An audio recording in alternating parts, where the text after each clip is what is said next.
උතුම් නිවන් සප පිණිස හේතු වාසනා වේවායි ප්‍රාර්ථනා කරනවා.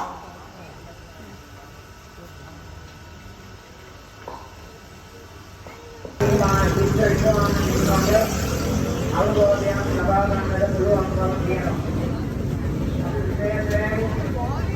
සතුටටපත් වෙනවා.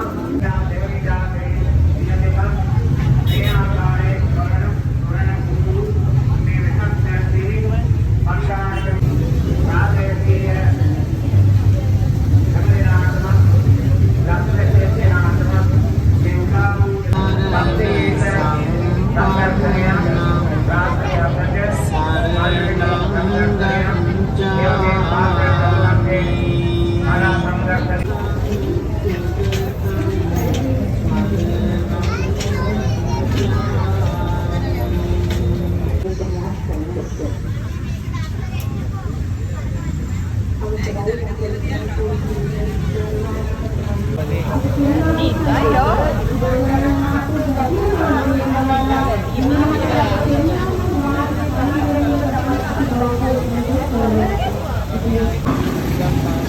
දවසක එපා වලේට පොරකයි.